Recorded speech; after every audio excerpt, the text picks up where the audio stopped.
नमस्कार, मैं हूं ऐश्वर्या कपूर और आप देख रहे हैं मेरे साथ पूछता है भारत। जी हां, और पूछता है भारत की शुरुआत करते हैं ऐश्वर्या के एजेंडा से। ऐश्वर्या के एजेंडा में आज बात होगी कि देश को आखिर चाहिए क्या। हम एक राष्ट्र है, कहते हैं unity in diversity. Jammu Kashmir से लेके केरला तक, गुजरात से लेके उत्तर पूर्व तक हम एक हैं, लेकिन हर 100 किलोमीटर पे भाषा बदलती है, 50 किलोमीटर पे लहजा बदलता है, 200-250 किलोमीटर पे पहनावा बदलता है, लेकिन फिर भी राष्ट्र एक है। आप दिल्ली में हो, पंजाब में हो, आप छोले भटूरे खाएंगे, आप गुजरात में हो, आप ढोकला खाएंगे, खांडवी खाएंगे, उधर बढ़ेंगे महाराष्ट्र में तो बटाटा वड़ा खाएंगे। खाना बदलता है लेकिन राष्ट्र एक है, भाषा बदलती है लेकिन जुनून एक है। एक राष्ट्र एक कानून की बात हो रही है आजकल। कल तक जब हम बहस कर रहे थे, आज भी वो इसमें आए।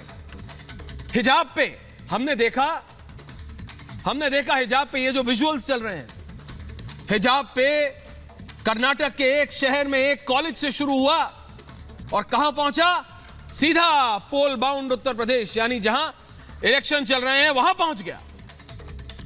वहां नहीं तो उसके बाद जयपुर के बाद अलीगढ़ मुस्लिम यूनिवर्सिटी, उसके बाद दिल्ली के शाहीन बाग और आज पंजाब के लुधियाना। यह अपने आप हो जाता है क्या? स्कूल में यूनिफॉर्म पहन के जाना यह एक ऐसी बात है तो हर एक बच्चे ने अपने मां बाप से सुनी। सरकारी स्कूल हो, प्राइवेट स्कूल हो, गरीब हो, अमीर हो, हमने ये कहानियां सुनी है दर्शकों। जो लोग बड़े बन जाते हैं तो बताते हैं जनता को, देखो मैं जब छोटा था तो मेरे पास पैसे नहीं थे तो मेरी मां सिर्फ कॉलर लगा देती थी यूनिफॉर्म की शर्ट का, ऊपर से स्वेटर पहना देती थी। लेकिन यूनिफॉर्म होती है, आज से नहीं, दशकों पहले से। यह अचानक स्कूल की यूनिफॉर्म के अंदर मजहब को डाला, हमने देखा। उसके बाद अब यूसीसी पे, यूनिफॉर्म सिविल कोड पे बहस छिड़ गई है दोबारा, और दोनों चीजों को कंबाइन किया जा रहा है। हर चीज में हिंदू मुसलमान डाला जा रहा है। मैं इसलिए हिजाब और यूसीसी दोनों की बात कर रहा हूं। Ishkaran Bhandari, Nigat Abbas, Shamima Begum ji, Yasmeen Farooqui national general secretary हैं।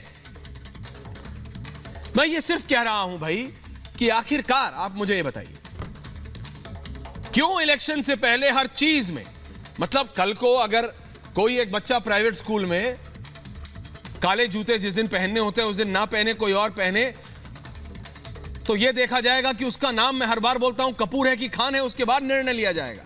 यही चीज होती थी इश्करण पहले पुलिस और फौजियों पर, कि वो जब गोली चलाते थे आतंकवादियों पे तो ये कहते थे, पहले देखो कि उसका नाम है, उसके नाम के पीछे कपूर है कि खान है, फिर मारो गोली।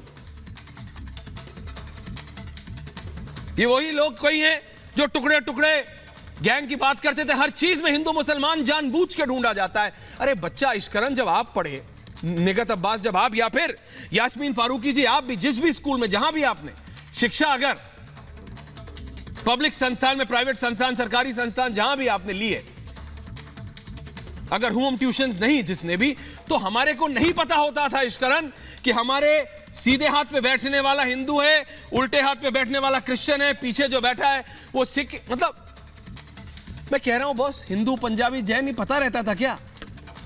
स्कूल तक तो नहीं पता रहता था, सिर्फ यह पता रहता था कि उसके लंच बॉक्स से क्या निकलेगा लंच ब्रेक में। सिर्फ यह सबको टेंशन रहती थी कि देखो मैं क्या लाया हूं और वो लंच में क्या लाएगा। इस पे होती थी बात कि भाई मैं क्या, ये अलग ही दुनिया जा रही है साहब। हमारे स्कूल में मेरे को याद है इसी पे होता था कि यार कौन अच्छा खाना लाया है यार, उसकी मम्मी या उसकी अम्मी या उसकी दादी क्या बना के लाती है यार, वो ध्यान रखो सेकंड पीरियड के बाद। यहां दिक्कत यह है कि साहब तुम हिंदू हो कि मुसलमान हो, तुम भगवा पहन रहे हो कि तुम काला पहन रहे हो, अरे यूनिफॉर्म पहनो, बात खत्म। प्राइवेट में, पर्सनल स्पेस में आपको जो पहनना है पहनिए, जो आपको अच्छा लगे। ना इश्करण भंडारी कुछ बोल सकते हैं और ना निगत अब्बास। लेकिन दिक्कत है स्कूल से, और उसके बाद यूनिफॉर्म सिविल कोड की। 2 मिनट और लूंगा। जब राष्ट्र है क्या डायरेक्टर साहब, तो फिर अलग अलग कानून क्यों? यह एक तर्ज है। हिजाब को लेकर मचे बवाल के बीच उत्तराखंड के मुख्यमंत्री पुष्कर सिंह धामी के बाद अब महाराष्ट्र के पूर्व मुख्यमंत्री देवेंद्र फडणवीस ने ऐलान कर दिया, उत्तराखंड में तो उन्होंने कह दिया कि जल्द से जल्द यूनिफॉर्म सिविल कोड लागू किया जाएगा। इसके लिए एक कमेटी बनाई जाएगी, उन्होंने कह दिया है, जो राज्य में यूनिफॉर्म सिविल कोड का ड्राफ्ट तैयार करेगी। कर्नाटक से उठे हिजाब के मुद्दे को लेकर पहले से ही सियासी तलवारबाजी चल रही है साहब। ऐसे में उत्तराखंड के इनकम्बेंट चीफ मिनिस्टर बीजेपी के युवा नेता पुष्कर सिंह धामी, जो कहा जा रहा है कि बीजेपी को दोबारा जिता ले जाएंगे उत्तराखंड में, उन्होंने बयान दे दिया है कि चुनावी राज्यों का सियासी पारा उन्होंने और चढ़ा दिया है अपने इस बयान से। दिक्कत उन लोगों को हो रही है क्या जिनके लिए राष्ट्र से बड़ा धर्म है? दिक्कत उन लोगों को हो रही है क्या जो समाज में धर्म युद्ध करवाना चाहते हैं? हमने तो सुना, इश्करन आप तो लॉयर भी हैं, राजनीतिक विश्लेषक भी हैं, you sit in political debates as well as legal. एक नेता आए, उन्होंने कहा, बिहार के पूर्व मुख्यमंत्री और दिग्गज नेता, उन्होंने कहा देश में सिविल वॉर होने जा रही है। मेरे को शर्म आई। लालू प्रसाद यादव एक ऐसे नेता हैं जो जड़ के नेता है। भाई, स्टूडेंट यूनियन से खड़े हुए नेता अगर इस तरह की टिप्पणी कर दें तो आपको समझ में नहीं आता कि किस लेवल पे डेस्परेशन पहुंच गई है जीत की। परेशान वो लोग हो रहे हैं क्या जो आज मैं नहीं कल में जीना चाहते हैं, जो देश से या देश के लिए नहीं बल्कि अपने लिए जीना चाहते हैं। आज पूछता हूं मैं और पूछता है भारत की क्या दिक्कत है भाई साहब यूनिफॉर्म सिविल कोड से? क्यों यूनिफॉर्म सिविल कोड का नाम आते ही आप लोगों को चक्कर आने लगते हैं? दोस्तों, ये वो लोग हैं क्या जो देश के विकास में रोड़ा बने हुए हैं? निगत अब्बास, इश्करन भंडारी, ये वो लोग हैं क्या जो नहीं चाहते कि हिंदुस्तान एक नई उड़ान भरे? इस समय देश में सिविल ग्राफिक्स चलाइए डायरेक्टर साहब, civil rights and human rights के 36 कानून चल रहे हैं। हिंदुओं के लिए अलग कानून है क्या? मुस्लिमों के लिए अलग कानून है, ईसाइयों और पारसियों के लिए अलग कानून है। आज पूछता हूं मैं और आपसे पूछ रहा हूं देशवासियों, दर्शक जब अभी इश्करन बोलेंगे, निगत बोलेंगी, यास्मीन बोलेंगी, शमीमा जी बोलेंगी, तो वो बात आपसे कर रहे होंगे, मुझसे नहीं। जब हिंदुस्तान एक है तो फिर कानून अलग अलग क्यों? इसका तर्क दिया लोगों ने। आज हम आजादी के 70 साल से ऊपर 70 साल बाद हमारे देश में विवाह, तलाक और जमीन जायदाद के कानून हर नागरिक के लिए एक समान नहीं है। क्यों? अगर आपके और मेरे बीच में लड़ाई हो जाए, किसी ग्राफिक्स चलाते रहिए डायरेक्टर साहब आप अपने हिसाब से, तो यह देखना पड़ेगा कि इश्करन के पीछे नाम क्या लिखा है और मेरे पीछे नाम क्या। मैं हिंदू हूं, मुसलमान हूं, सिख, और वो क्या है, वो बोलेंगे मैं इससे चलूंगा, वो बोलेंगे मैं इससे चलूंगा। आप सोच सकते हैं हम बात करते हैं कि हम 21वीं सदी में है, 2022 में है, हमें चीन को हराना है, हमें अमेरिका से टक्कर लेना है, हमें रूस को दिखाना है कि आज हम कोई सेकंड ग्रेड नेशन नहीं। और यह अंदरूनी स्थिति है देश में। कब तक निगत जी अपना अपना धर्म और अपना अपना कानून चलता रहेगा? क्या हम एक देश के नागरिक नहीं? क्या हमारे दिल में सबसे पहले भारत नहीं? दिल्ली हाई कोर्ट भी तलाक के एक मामले में फैसला सुनाते हुए यूनिफॉर्म सिविल कोड लागू करने की बात कह चुका है। इश्करन, अगर मैं गलत हूं तो मुझे ठीक कीजिएगा। आज पूछता है भारत, देश के कानून को धर्म की जंजीरों से आजादी कब मिलेगी? भाई, धर्म का चश्मा लगाकर सियासत करने वाले लोग देश की बात आखिरकार कब करेंगे? खुद तो इन लोगों ने कुछ किया नहीं है, लेकिन जब कोई यूनिफॉर्म सिविल कोड की बात करता है इश्करन जी, तो ये लोग बेचैन हो जाते हैं, इनकी सियासत खतरे में पड़ जाती है, ऐसा मालूम होने लगता है। ये लोग छाती पीटने लगते हैं, हाय हाय के नारे लगने लगते हैं। दिल्ली से लेके तमिलनाडु तक मोमबत्ती जलाकर विरोध प्रदर्शन होने लगते हैं। आज इन लोगों को कह देना चाहते हैं हम, देश को सबके लिए एक समान होना चाहिए कि नहीं? इसमें आप मुझे बताइए। मैं आपसे पूछ रहा हूं, मेरी क्या सोच है मैं नहीं थोपता, मैं आपसे पूछता हूं, और आप सब जितने भी पैनलिस्ट हैं आपसे जानना चाहता हूं। आप बताइए, आपके लिए देश बड़ा या कुछ और जो लोग इसका विरोध कर रहे हैं वो देश की नहीं खुद की सोच रहे हैं। शुरू करता हूं, पैनल पे जा रहा हूं। सुधांशु त्रिवेदी सांसद, राज्यसभा वरिष्ठ नेता जुड़ेंगे अगले 4 से 5 मिनटों में। निगत अब्बास जुड़ रही हैं, इश्करण भंडारी जुड़ रहे हैं, शमीमा बेगम नेता है AIMIM की हैदराबाद से जुड़ रही हैं, बहुत बहुत धन्यवाद आपका, शुक्रिया। यास्मीन फारूकी जी जुड़ रही है, मुजीबुर रहमान वकील हैं जुड़ रहे हैं, ज़ेबा खान जुड़ रही हैं। मैं सबसे पहले इश्करण आपके पास आ रहा हूं और शमीमा बेगम और यास्मीन फारूकी जी के पास मैं जा रहा हूं। आज आप देखिए उत्तराखंड के मुख्यमंत्री ने क्या कहा। भाई वो कल इलेक्शन में जा रहे हैं, लेकिन उन्होंने कहा एक तरफ इश्करण भंडारी, निगत अब्बास, दूसरी तरफ यास्मीन एंड शमीमा बेगम। बाकियों के पास मैं आ रहा हूं। इश्करण, मैं पहले लीगल टोन एंड टैनालिटी समझना चाह रहा हूं, इसलिए आपके पास आ रहा हूं। उत्तराखंड के मुख्यमंत्री ने कहा मैं कमेटी बना रहा हूं। देवेंद्र फडणवीस ने उनको बैक किया। देवेंद्र फडणवीस गोवा में है, मेरे साथी ने बात की उनसे, वो कह रहे हैं देखो जो उत्तराखंड के मुख्यमंत्री ने कहा ठीक करा, आई बैक हिम। इश्करण, ऐश्वर्य, इसको हम जल्दी से अगर बोलें 3 भागों में बांट लेते हैं। नहीं, आप आराम से टाइम लीजिए। अंग्रेजों का शासन था, उनको क्या चाहिए, उनको भारत में क्या चाहिए था? उनको भारत में यह चाहिए था कि लॉ एंड ऑर्डर रहे, कि उनकी प्रॉपर्टी इन्वेस्टमेंट सेफ रहे और व्यापार सेफ रहे। तो उन्होंने कॉन्ट्रैक्ट एक्ट ले आए और वो क्रिमिनल कोड ले आए जो सारे भारतीयों के ऊपर लागू का, कुछ भी धर्म हो, कुछ भी कास्ट हो, क्योंकि अंग्रेजों को यहां से पैसा ले जाना था, लॉ एंड ऑर्डर चाहिए था, फैक्ट्री सेफ चाहिए थी, दुकान सेफ चाहिए थी। वो पर्सनल लॉ के फील्ड में ज्यादा घुसे ही नहीं। उसके बाद जब हमने संविधान बनाया, हमने आर्टिकल 44 लिख दिया कि यूनिफॉर्म सिविल कोड बनेगा। एक मिनट यहां पे सोचिए, जब संविधान बन रहा था हिंदुओं का भी पर्सनल लॉ था, मुसलमानों का भी पर्सनल लॉ था। तो ये एक ऑब्वियस सी बात मानी जा सकती थी कि जब कोड आएगा, हिंदू कोड बिल आएगा, हिंदू मैरिज एक्ट आएगी, तो साथ ही साथ या तो यूनिफॉर्म सिविल कोड आएगा या हिंदू कोड और मुस्लिम कोड दोनों एक साथ आएंगे। पर हुआ क्या?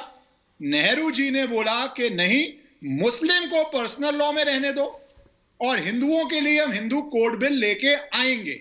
और इस पे जो उस समय के प्रथम प्रधान राष्ट्रपति थे डॉक्टर राजेंद्र प्रसाद ने यह भी कहा था कि शायद मैं इसको साइन नहीं करूंगा। उन्होंने घोर आपत्ति भी जताई थी, वो बाद में फिर रिजॉल्व हो गई और ये कानून बन गया। तो पहली बात तो ये, पर्सनल लॉ है क्या? कितनी शादी कर सकते हो, महिला को अपने पिता की प्रॉपर्टी में कितना हक मिलेगा, आपको मेंटेनेंस क्या मिलेगी, ये सारे जो नॉर्मल मुद्दे हैं पूरे वर्ल्ड में वुमेन राइट के मुद्दे हैं। भारत में अजीब फेमिनिज्म आ गई है। आप विमेन राइट्स की बात कर रहे हैं। भारत में हिजाब को ऐसा बताया जा रहा है जैसे विमेन एम्पावरमेंट का सिंबल हो। इश्करण, नहीं, मैं इसमें यही बात करना चाहूंगा कि 1950s में नेहरू जी कहते हैं टाइम राइप नहीं है, मैं अभी नहीं कर सकता, हिंदूज में कर सकता हूं, मुस्लिम में नहीं कर सकता। फिर क्या होता है, 80s में आ जाइए, मैं जल्दी अभी जंप मार के 80 में आ गया। शाह बानो केस में क्या डिमांड थी कि मेरे पति ने छोड़ा है, मेरे को 500 रुपया मिल जाए। 500 रुपए की डिमांड के लिए सुप्रीम कोर्ट ने माना और उसमें यूनिफॉर्म सिविल कोड की बात करी, तो पूरे पार्लियामेंट से लॉ चेंज करवा दिया गया। इतना ऑपोजिशन आया, किस बात पे? महिला को अपने पति से एक हक मिलता, इस बात पे। वहां पे खत्म नहीं होता। अब आप जो सुप्रीम कोर्ट की, हाई कोर्ट्स की बात कर रहे हैं, आराम शमीमा जी आपके पास भी, Allahabad high court, supreme court बहुत बारी कह चुके हैं कि यूनिफॉर्म सिविल कोड आना चाहिए। जैसे यूनिफॉर्म क्रिमिनल कोड है, जैसे कॉन्ट्रैक्ट लॉ है, वही यहां पे होना चाहिए। इस पे आपत्ति क्यों जगती है, ये बात समझने की जरूरत है और मेरे ख्याल से ये बहुत गलत है। शमीमा जी आप मुझे बताइए, बात हिजाब से शुरू हुई, आप बताइए, मैंने कभी नहीं कहा जिसकी मर्जी है वो पहने, लेकिन मेरे को सिर्फ वहां भी ये दिक्कत थी कि स्कूल में आप यूनिफॉर्म पहनिए। आप अपनी प्राइवेट निजी जिंदगी में बाहर जाते हैं, घूमने जाते हैं, घर पे हैं, जैसा है, हर एक इंडिविजुअल, आपकी नहीं सबकी अपनी राइट है, लेकिन जब स्कूल में यूनिफॉर्म है तो यूनिफॉर्म पहननी है। वहां से बात शुरू हुई, अब यूसीसी पे आ गई है। शमीमा जी आप अपना बात रखिए। देखिए ऐश्वर्या साहब, मैंने परसों भी बताया आपको कि ये एक तो इम्पॉर्टेंट ये है कि शरीयत के लिहाज से है। दूसरी चीज़ आप लोग ये समझने की कोशिश नहीं कर रहे हैं कि जो ना हिजाब का मतलब पूरा बुरखा नहीं है। सिर्फ सर का जो स्कार्फ है वो स्कार्फ से ढक लेना चाहिए शोल्डर को, उसको इतना बड़ा इश्यू बनाया जा रहा है और इससे तरक्की का कोई मतलब नहीं रहा। सवाल यूनिफॉर्म सिविल कोड का, यूनिफॉर्म सिविल कोड जो ना आप लाइए, मगर हमारे शरीयत शरीयत में दखल मत दीजिए, हमको अपने कानून से, हमारे हिसाब से कॉन्स्टिट्यूशन को लेके चलने दीजिए। अब जैसा मैं बताई, जैसे कि सिख भाई लोग टर्बन पहनते, आज आप जो है ना ये हिजाब का मामला निकाले, कल आप टर्बन का निकालेंगे, परसों तिलक का निकालेंगे, चौथे दिन मंगलसूत्र का निकालेंगे। तो मैं ये बताना चाह रही हूँ कि जो है ना इसको बड़ा इश्यू मत बनाइए, ये छोटा सा इशू है। गैर ज़रूरी एन एग्ज़ाम्स के टाइम पे बच्चों को परेशान करके और सिर्फ मुसलमान बच्चों को टारगेट बना के ऐसा मत करिए। आप देखिए कॉलेज में इतने भगवा ड्रेस पहन के कहाँ से आ गए लोग, ये बताइए। कॉलेज के क्या, मैं इससे पहले भी बताई कि स्कूल की हद तक जो रहता वो अलग रहता, यूनिफॉर्म जो है ना स्कूल में रहता है बराबर और रूल्स बुक में रहता है। अगर रूल्स बुक में है, अगर हमको फॉलो करना चाहिए, मगर अब पूरे इंडिया में जो ना यूनिफॉर्म कोड लाएंगे और सब करेंगे। मैं चाहता हूं सबको मौका मिले फिर हमको बराबर भरोसा है हमारे कोर्ट के फैसले का। हम इंतज़ार करेंगे कि इंशाल्लाह जो भी फैसला होगा कॉन्स्टिट्यूशन का, मुसलमानों को, हिंदुओं को, हर एक को आज़ादी का हक है, ये जो ना सबका मुल्क है। पहले मैं चाहता हूँ इश्करन अपनी बात रख ले, फिर मैं आपको बताता हूँ मैम मैं कहाँ आपसे डिसएग्री करता हूँ। निगत में आ रहा हूँ।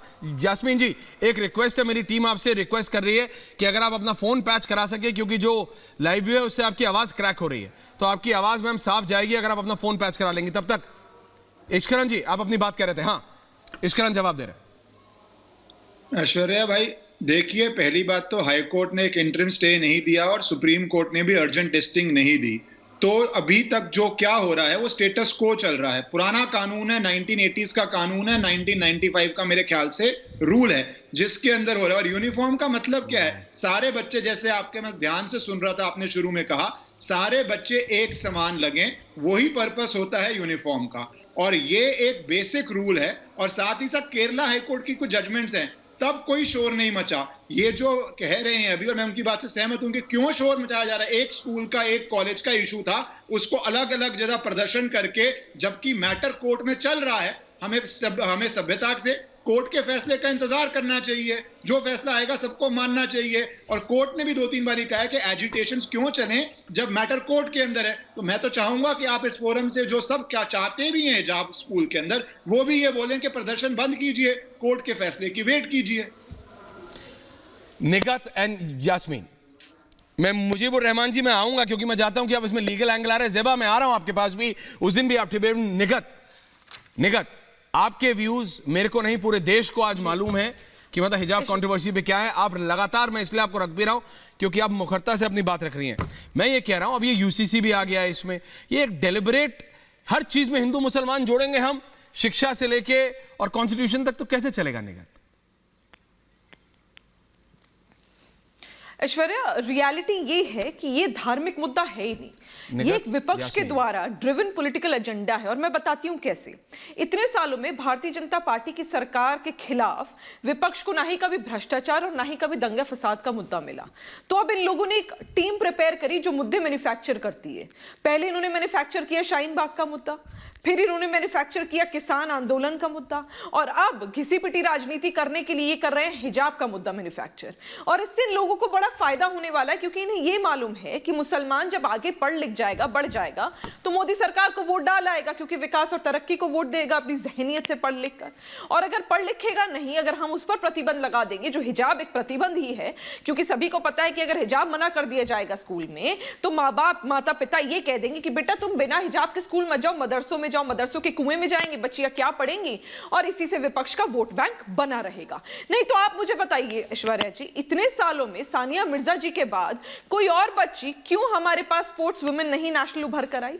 वो इसलिए नहीं आई, बहुत बड़ा कारण है क्योंकि इन्होंने हिजाब के डर से डराकर उन बच्चियों को रखा।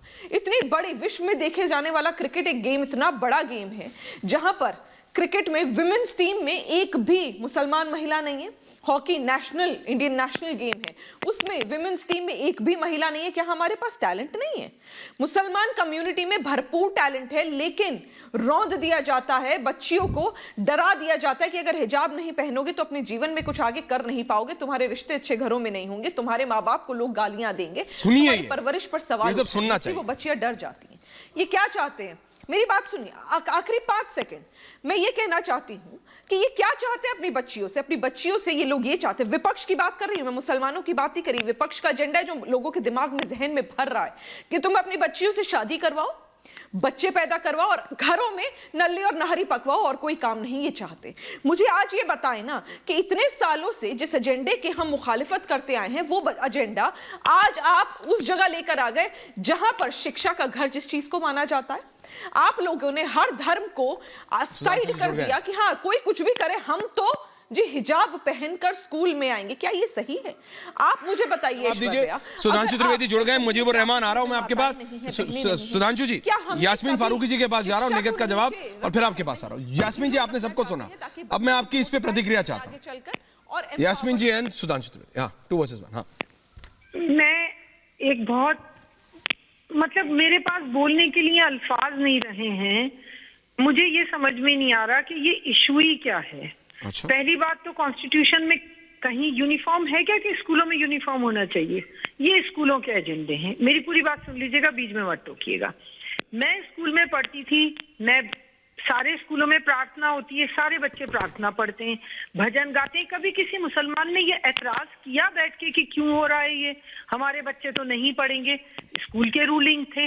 आज अगर ये बच्चियां शुरू से हिजाब, और हिजाब क्या है, देखिए मैं धर्म के नजरिए से उस चीज को नहीं देख रही, ना मैं बात कर रही। आज ये बहुत बड़ी बात है कि मुसलमान बच्चियां स्कूल जा रही हैं। मैं एक छोटी सी बात बता दूं आपको, मेरी वालदा 85 साल की उम्र में है, वो बुर्का ओढ़ती हैं।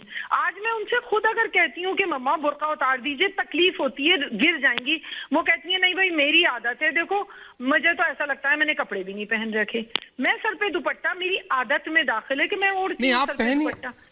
यास्मीन जी, स्कूल की बात हो रही है, आप किसी की पर्सनल हैबिट, मेरी पर्सनल हैबिट हो सकती है। नहीं सुनिए क्या होता है, नहीं सुनिए यास्मीन जी, आप अपनी देखिए पर्सनल हैबिट क्या होती है। अगर आप नॉर्थ इंडिया में बात करेंगी तो पर्सनल हैबिट पहले धोती पहनते थे मर्द सारे आदमी। सुनिए वो मैं स्कूल की बात कर रहा हूं, और वहां से लेके यूसीसी तक में। नहीं यास्मीन जी, यू हैव अ हैबिट। देखिए आप जानबूझ के उसको पर्सनल हैबिट बना देती हैं। मैं अभी तक शांत था, मैं आपकी सारी बात सुन रहा था। यास्मीन जी, आपका ऑडियो चला गया है। यास्मीन जी का ऑडियो चला गया है। चाहती है उसे पहनने दो, नहीं पहनना चाहती उसको मजबूर मत करो। नहीं स्कूल में कैसे, स्कूल में कैसे करने दें? यही बात आप यूसीसी में आप लागू करते हैं, जिसका मन है वो माने, नहीं है तो नहीं मानेगा। इतनी क्यूरियोसिटी है कि आप बोल यास्मीन जी, बोलने के लिए कॉन्स्टिट्यूशन सबसे ऊपर है, लेकिन हर मोड़ पे तो आप लोग कॉन्स्टिट्यूशन को सबड्यू करते हैं। Sudhanshu Trivedi only 1 versus 1। Sudhanshu Trivedi versus Zeba Khan. Sudhanshu ji, देखिए ऐश्वर्य जी, जिन लोगों को आज हिजाब से प्रॉब्लम हो रही, पहली बात कहीं नहीं कहा गया कि आप पर्सनल लाइफ में जो पहनना हो पहनिए, जो खाना हो खाइए, परंतु किसी भी जगह का एक कोड ऑफ कंडक्ट है। जैसे ऐश्वर्य जी, हम लोग ऑफिस में बैठे हैं तो कोई ऑफिस में बारमूडा और टी शर्ट पहन के नहीं आता। ये नहीं कहता जी मेरे तो हृदय की दिल की स्वतंत्रता है, जो हम बनाएगा वो पहन के आएंगे।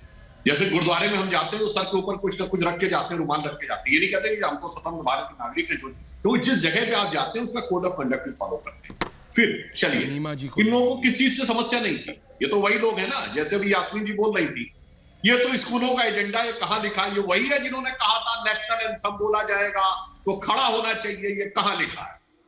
ये वही है जो कहते हैं वंदे मातरम हम नहीं बोलेंगे, ये वही है जो कहते हैं नेशनल फ्लैग के आगे हम नहीं झुकेंगे, उसको सलाम नहीं करेंगे, क्योंकि हमारे मजहब के हिसाब से सिर्फ खुदा के अलावा किसी को सजदा नहीं किया जाता। वैसे मुगल बादशाहों का खूब सजदा होता था, वो हम लोगों को पता है, इसलिए इनको तो परपिचुअल समस्या है।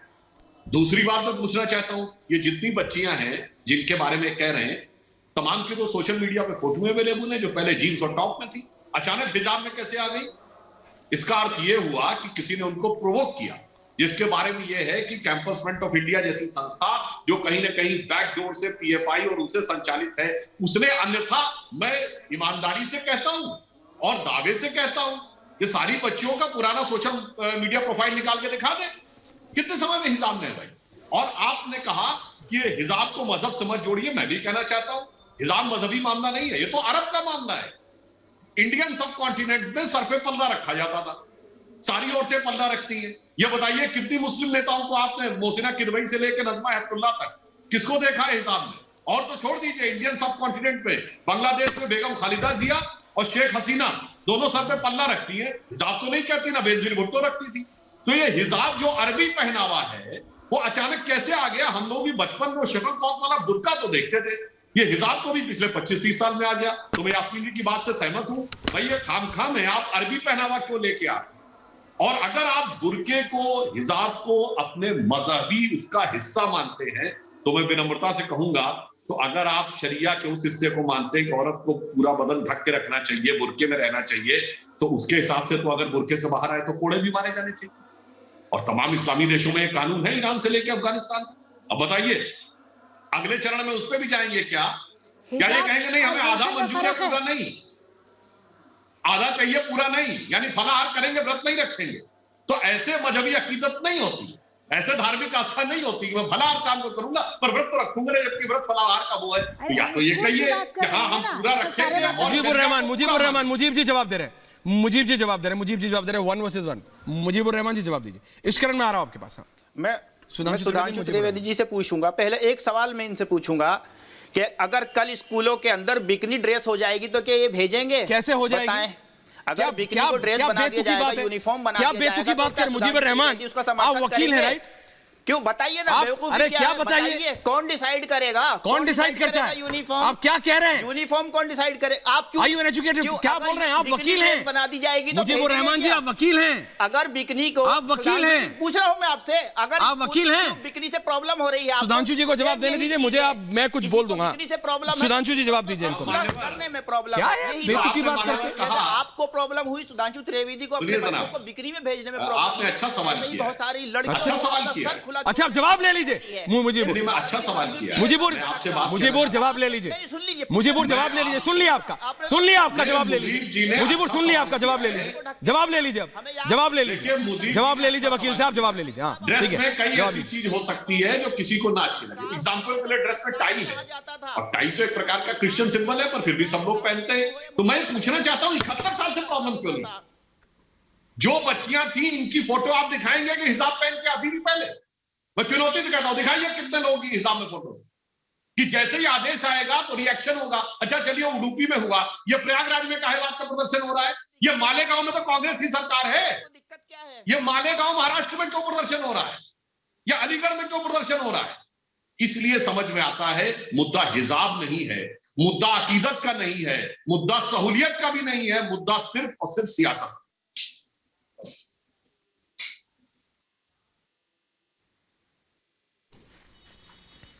बोलिए मुजीबुर रहमान जी। सुधांशु जी मुद्दा मैं बोल रहा हूं, मुद्दा जो है बीजेपी बनाती है। अच्छा। बीजेपी के पास कोई मुद्दा नहीं है आज की तारीख में। यूपी का इलेक्शन है, देश जानता है, तो उस सारी अपनी विफलताओं से बचने के लिए आप ये हिजाब का मुद्दा निकाल के लाए हैं। स्कूल के अंदर दंगाई पहुंचाए आपने, स्कूल का गेट बाहर के लोगों ने क्रॉस कैसे किया, कैसे वहां पहुंच गए? आपकी सरकार चल रही है कर्नाटक में, क्या आप मानते हैं कि आपकी कर्नाटक की सरकार, बीजेपी की सरकार फेल हो गई? कि वो स्कूल के शिक्षा संस्थानों को भी नहीं बचा पाई? गद्दार लोग, गुंडाई लोग, बवाली लोग, मवाली लोग घुस करके लड़कियों को छेड़ते हैं।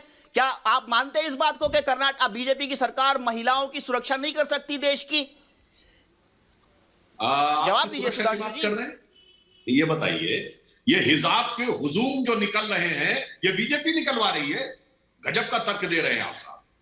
ये बताइए मुद्दा मैंने तो आपसे कहा कि जिन बच्चियों का आप कह रहे हैं, नहीं आप सवाल पूछा जवाब लीजिए ना। मुजीबुर आप बोल के सुनते नहीं है, दिक्कत ये है, फिर मुझे ऑडियो डाउन करना पड़ता है। I don't like it. Mujibur सवाल पूछा जवाब लीजिए। 10 में से 9 बच्चे आजकल सोशल मीडिया पे उपस्थित हैं, वो सोशल मीडिया पे अपनी पिछली फोटो में दिखा दे कि वो हिजाब में थे तो मैं मान जाऊं।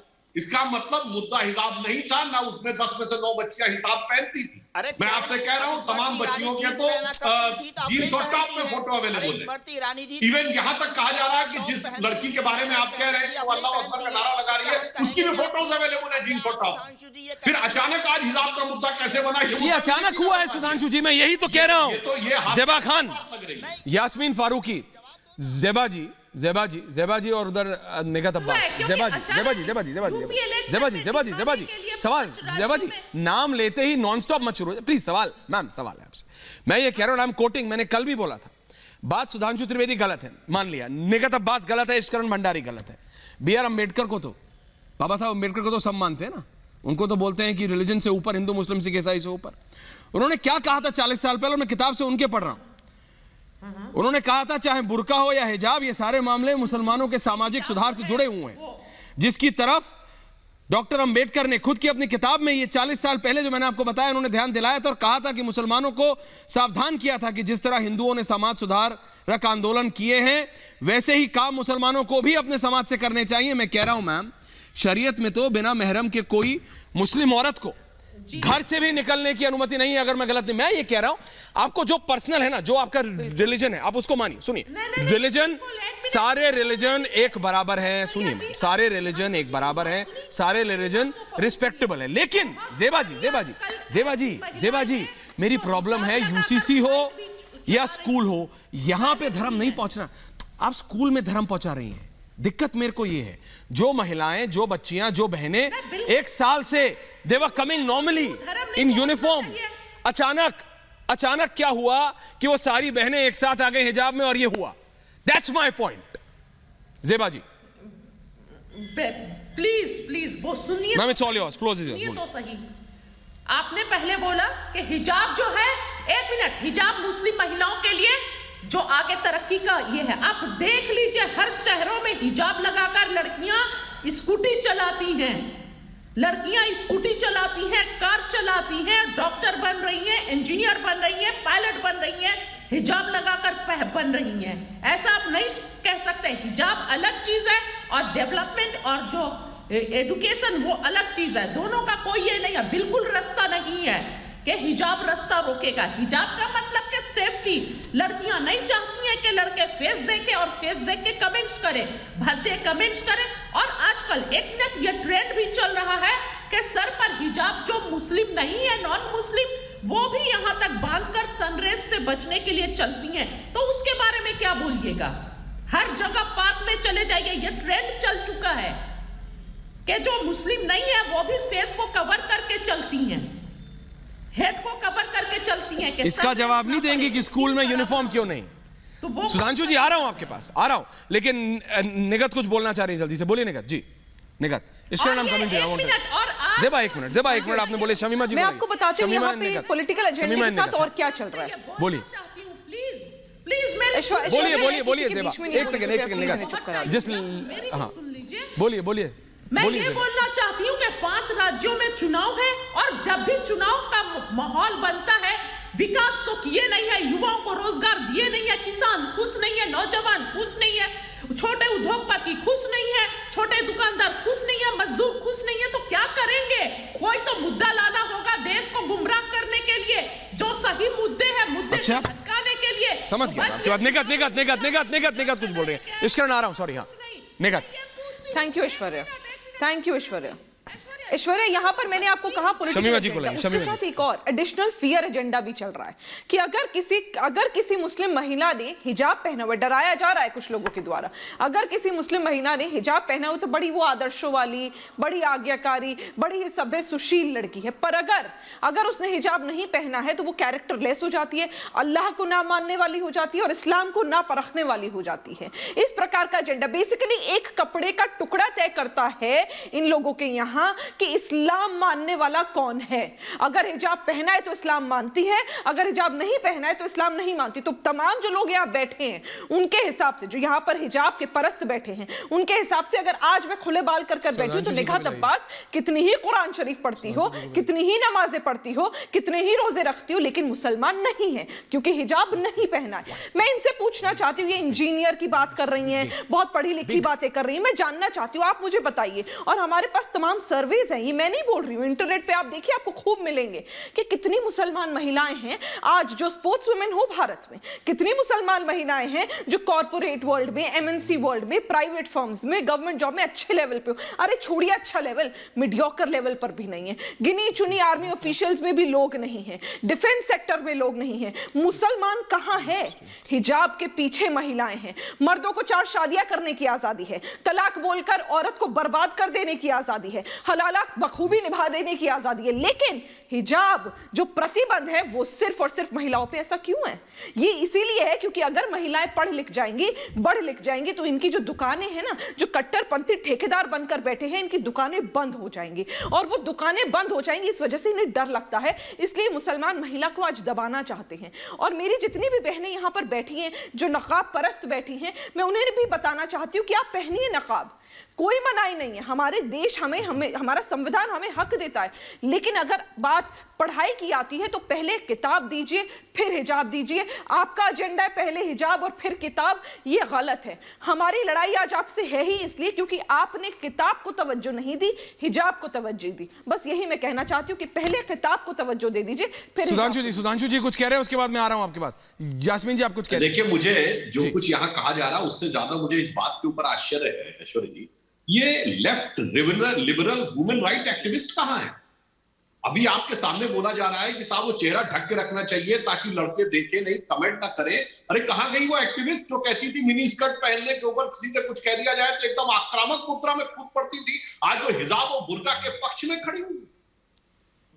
इससे साफ समझ में आता है कि उनका कोई एजेंडा ना महिला स्वतंत्रता से है, ना वुमेन एक्टिविस्ट है, उनका उद्देश्य सिर्फ पॉलिटिकल है। और अभी निखत ने पिछले वाले स्टेटमेंट में एक बात कही थी, उससे मुझे एक बात याद आई। याद करिए, दंगल फिल्म आई थी, एक मुस्लिम लड़की थी कश्मीर की, बहुत अच्छा रोल किया था। अचानक उसका स्टेटमेंट आया कि मेरे से गुनाह हो गया और मैं वापस हो रही। क्यों? बाद में कल ही कहा गया हाँ नहीं उसका पर्सनल एजेंट, सबको समझ में आ रहा था कि उसको किस कारण से कहा गया कि अब तुम किसी भी प्रकार की एक्टिंग या इसमें भाग नहीं ले सकती। अब मैं पूछना चाहता हूं, ये लोग कह रहे हैं कि साहब पढ़ने लिखने सब में आगे, ये बताइए कितने ये समय कोरोना काल आया, 7-8 देशों ने बनाया वैक्सीन, 57 मुस्लिम देश है और 57 में 1 दर्जन ऐसे जिन पर पैसा बरस रहा है, मतलब लिटरली बरस रहा है। ये बताइए एक स्टेज का भी ट्रायल कहीं हुआ हो? क्यों नहीं हुआ?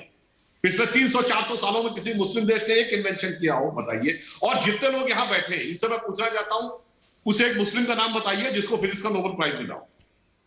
बताइए, मैं चैनल में जितने लोग बैठे हैं। Shamima ji, Mujibur Rahman, Zeba Khan, Sudhanshu Trivedi versus all 3, 1 versus 3।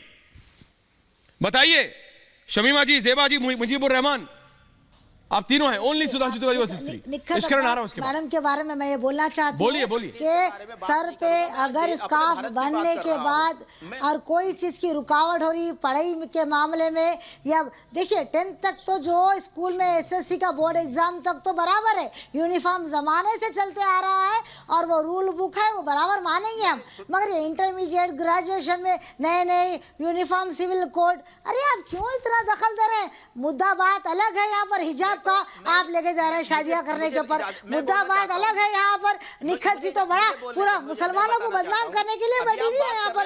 अरे खुद तो बाल खोल लेके बैठी हुई है, सही बात है, मगर क्या तरक्की करे आप, क्या तरक्की करे खोलने के बाल?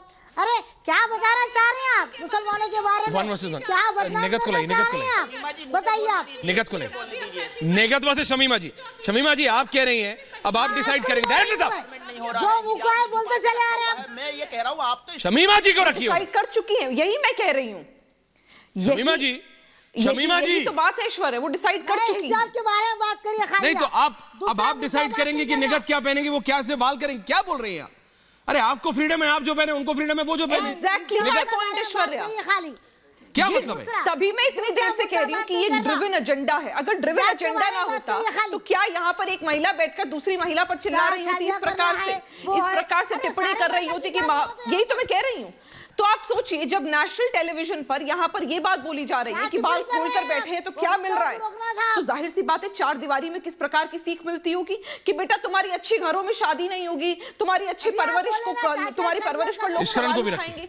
मैं बस इतना कहना चाहती हूँ कि यहाँ देश में संविधान सबसे बड़ा है, संविधान सबसे बड़ा है। जब अधिकार लेने की बात आती है तो संविधान बड़ा हो जाता है, पर जब जिम्मेदारी लेने की बात आती है, जैसे प्रोटोकॉल को फॉलो करना है, तो बहुत बहुत ही छोटा हो जाता है संविधान और शरीयत बड़ी हो जाती है। अरे हम करेंगे प्रोटोकॉल। क्या ये फेयर है? क्या ये कंपैरिजन फेयर है?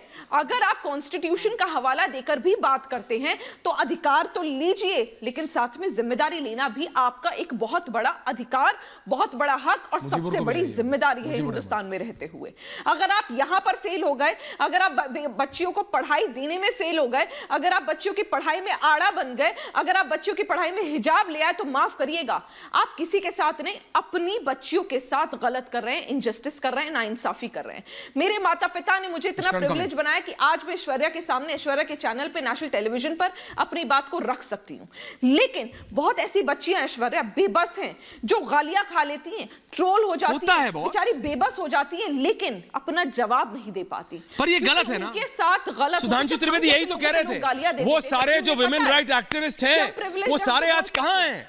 इश्करण के पास आ रहा हूं। इश्करण बहुत देर से बोले नहीं है। निगत इश्करण, सुधांशु त्रिवेदी यही तो कह रहे थे आज, यही तो पॉइंट उठाया सुधांशु त्रिवेदी ने कि भाई वो सारे लोग जो लोग कैंडल मार्च करके एक महिला के साथ कुछ हो जाए, वो आज सब ऐसा कर रहे हैं। मैंने शुरुआत ऐसे ही किया, हिजाब is being made as if it's a symbol of women empowerment, और ये असलियत है, यही किया जा रहा है। ऐश्वर्या बहुत जी आ रहा हूं मुझे। ऐश्वर्या बहुत महत्वपूर्ण यहाँ पे बात है।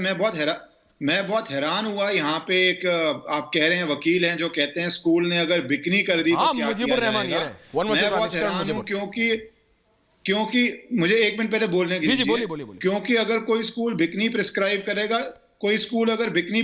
करेगा, पूरी मैनेजमेंट आईपीसी के अंदर, जेल के अंदर जाएगी, ऑब्ससेनिटी एक्ट के अंदर भी, और महिलाओं के जो कानून है उसके अंदर भी जाएगी। पर अगर आप स्विमिंग पूल पे हैं तो आप आराम से स्विम सूट पहन सकते हैं। तो हर जगह का एक महत्व होता है, हर जगह पे एक ड्रेस कोड होता है। अगर कोई जानवर है, कोई पक्षु है, वो पार्क में घूम रहा है, आपके घर में है तो ठीक है, कोई धर्मस्थल में पहुंच जाए तो बहुत बड़े हमारे देश में विवाद हो जाते हैं। ये बात भी सबको पता है, क्योंकि जगह होती है, स्कूल कॉलेज एक डिफाइंड जगह होती है, एक यूनिफॉर्म होती है। तो ये अजीब सा एक तर्क दिया गया।